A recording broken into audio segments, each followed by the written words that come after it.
there were three recent bank failures. Who knows if there's going to be any more? But Randy, the impression I'm getting is because of that failure that we may see mortgage rates actually come down because of the concern over the failures. Do you have a correlation, or should I read off of this report? I'd like to hear your correlation first on So that, the demise please. of the three banks have been sending shockwaves throughout the already fragile economy. It could have an impact on real estate. Silicon Valley Bank failure, along with few other banks, means that the Federal Reserve cannot be so aggressive in raising its short-term interest rates. Well, they were this past Wednesday. They put it up another 25 basis points. And so that the theory, according to Lawrence Yun, who is the chief economist at the National Association of Realtors, he's saying, and I'm quoting here, therefore, mortgage rates will decline. Mortgage rates have been steadily rising as we've been tracking in recent weeks, a 30-year fixed loan averaging about 6.73% last week or the week before.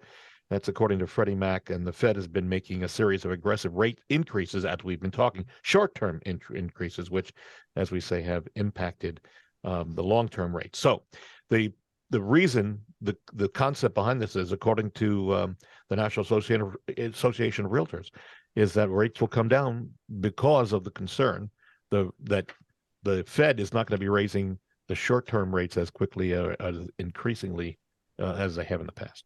So, you buy that, Randy?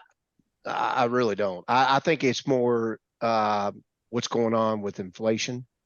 Okay. And I really do. I think that inflation is the key indicator right now if they continue to take rates up. And sincerely, that what they did wrong is they waited too long to raise rates, and now they're all being over aggressive with it. And employment is going to finally show that it's not rocking like everybody thinks. They did a lot of adjustments, which they're allowed to do in January, which gave false numbers, in my opinion.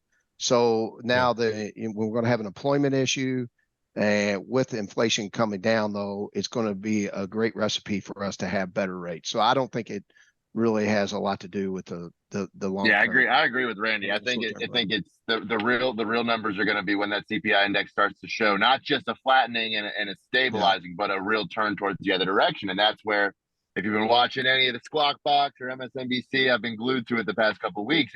Is the Fed taking the market out of it, and the market's certainly reacting to the Fed, but the Fed's not reacting to the market. The Fed's reacting to that inflation number specifically. And whatever banks are left in the dust, in my personal opinion, are going to be left in the dust. So when the first question Bob said, do we think more might fail? I think a couple more might domino, depending on, there's some what are the credit default swaps that are getting ready to come due, and there's the debt ceiling issue that's looming. So there's a couple more. There's a couple more things we got to get through. But the good news is, and the question I always get from everybody is, how's the housing market? They hear all this stuff, and while it has slowed dramatically in respects to the past couple of years where interest rates were really low, it has stabilized. The good agents are still out there working. There's still business to be had. People still need to move. Jobs are still relocating. People are still moving from big cities to come to Louisville, Kentucky. The question is, again, inventory, and are you in the position to sell and leverage yourself? What do you need to do? And those are the questions you need to start asking yourself and talking to a real estate agent, because rates shouldn't necessarily scare anybody away from having to make a move. It's, if it works for you and the timing is right for you, is what you should decide, not the rate. Well, case in point is your wife. Sincerely, she's still doing business. There's on the Sokoler team, almost everybody's still doing business. Yeah. And sincerely, when I say it, there's another issue here also, Greg, is that when you can go out now and get a 6-month term treasury backed by the government, a note for 4.99%, there's going to be a lot of deposits that leave the banks, and that's another issue. And now you have all this, you put this all together, and that's why I think the banking industry is going to be somewhat under pressure. And this happened back in 2008, 2009, and really Fannie and Freddie kept rocking. And that's what, the long-term play is, they kept going. And now the short-term is going to could have some issues. For example, car loans, things of that nature could get a little dicey. Not that they will go away, but that's where you're going to have more issues than the long-term play.